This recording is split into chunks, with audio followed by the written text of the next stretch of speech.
Ya, saya ada di Masjid Jogokarya di Yogyakarta.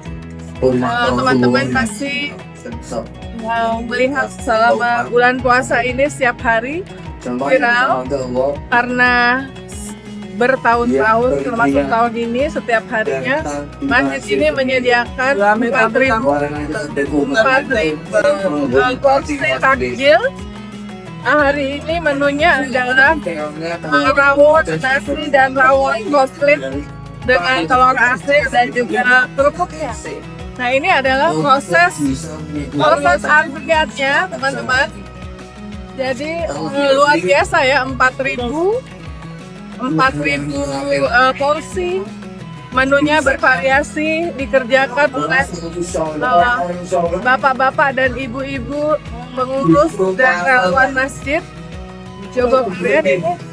Sekarang udah mulai ceramah dan juga mulai mengantri.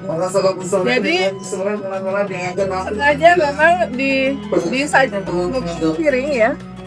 Nah, ini bagus karena ini mengurangi sampah plastik juga atau sampah kertas. Dan ini adalah suasananya. Sepanjang Masjid Jogokarya ini melakukan takjil gratis, makanan full, tapi disebutnya takjil Ramadan. Aman-aman saja ya, alhamdulillah aman-aman saja, mungkin karena disajikan dan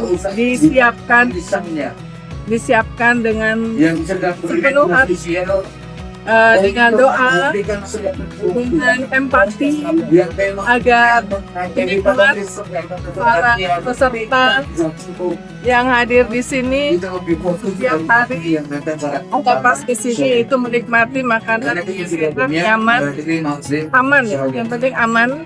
Sejauh ini belum pernah didengar ada satu peristiwa basi atau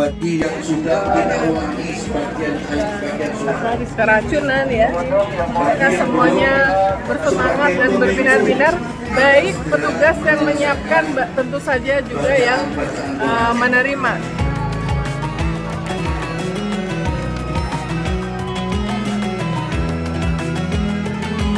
Ada Cuma Holek, warga Turki yang setiap tahun, sudah tahun kelima datang ke sini. How do you find this Takjil Ramadan? Every year, 1 year. I come now maybe third time here. Okay. Is this kind of tradition also happen in your country? I'm sorry, normal I speak to Netherlands, French, and German. Oh, I speak good because I am Turku. I like 52 years in Belgium. oh in Belgium. Okay, but okay. So you give donation every year? Yeah, I like it. Okay. Saya remaja Berapa panitia yang menyiapkan ini? Relawan ini ada 400-an ya Bu. 400 setiap hari. Setiap hari. Relawannya kan ya. Kalau bilang yang disediakan ada sekitar 3.800 pasti. Hampir 4.000-an ya. Saya dengar. Yang 400 itu bekerja tiap hari 400 atau gantian? Jadi tiap divisi itu ada orang-orang yang sendiri. Seperti yang relawan takjil ini ada orang yang sendiri. Mereka tiap hari ada di sini.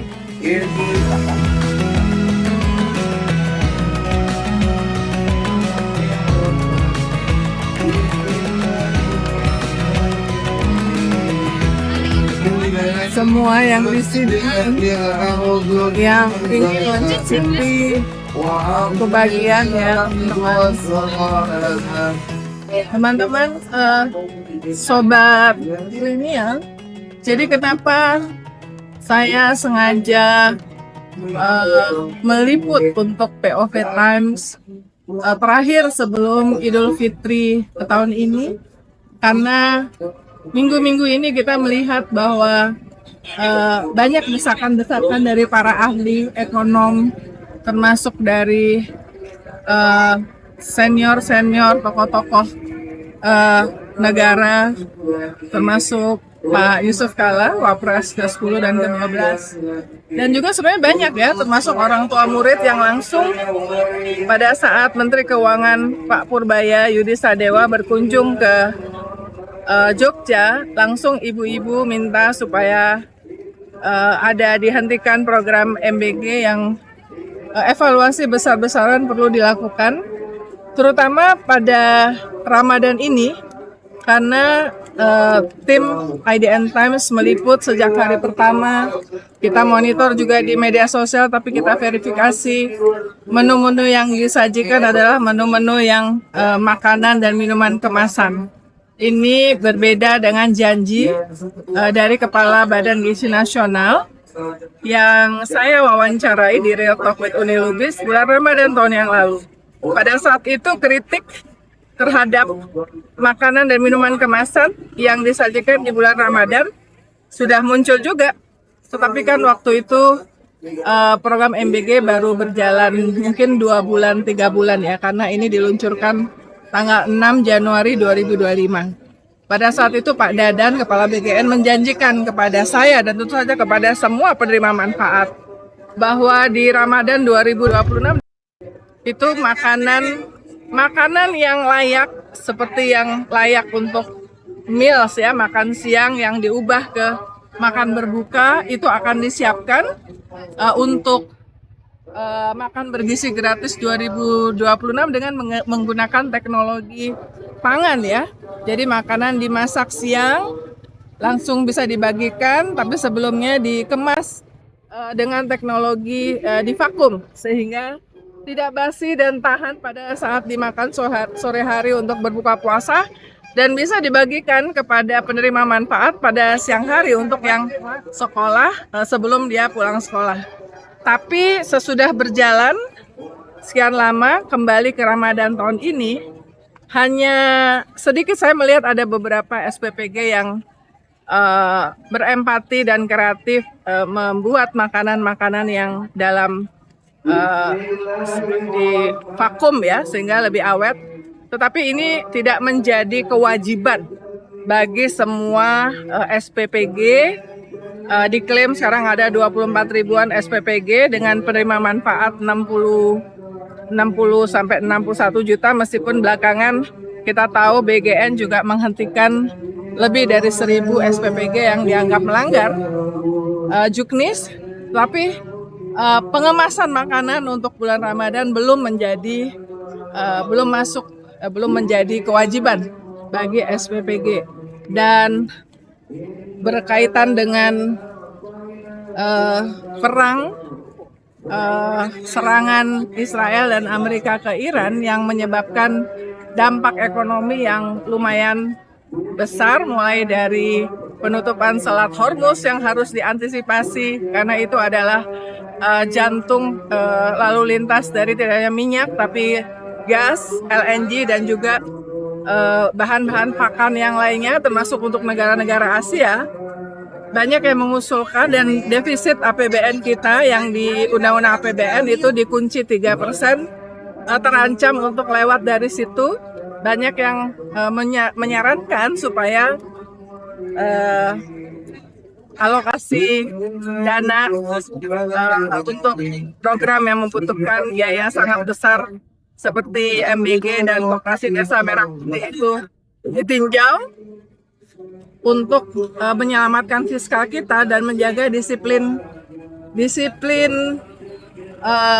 anggaran fiskal kita tetap di angka defisit di bawah 3%. Tetapi Presiden sudah mengumumkan memilih untuk tetap menjaga disiplin defisit di bawah 3%. Dan tidak melakukan tinjauan sama sekali terhadap 2 program prioritasnya, yaitu MBG dan Koperasi Desa Merah Putih yang April rencananya sesuai dengan janji dari Menteri Koperasi dan juga Dirut Agrinas Pangan Nusantara pada saat acara di IDN Times dan wawancara dengan kami tidak ditinjau, dan yang akan dilakukan adalah efisiensi anggaran di kementerian dan lembaga untuk yang dianggap tidak penting. Tentu ini masih kontroversial dan masih banyak kritik dari banyak pakar ekonomi dan juga tokoh-tokoh masyarakat.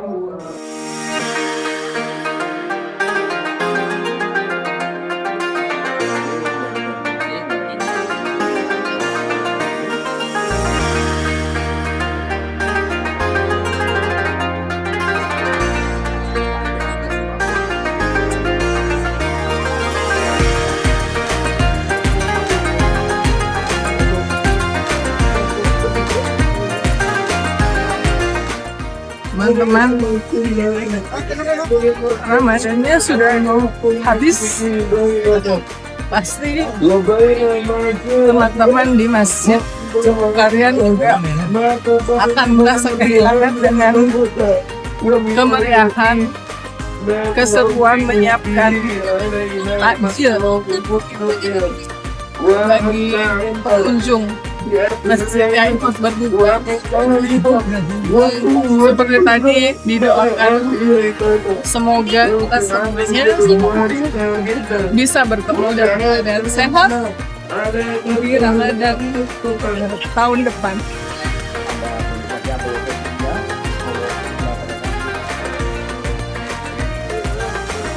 Saya masih di kawasan Jogokarian.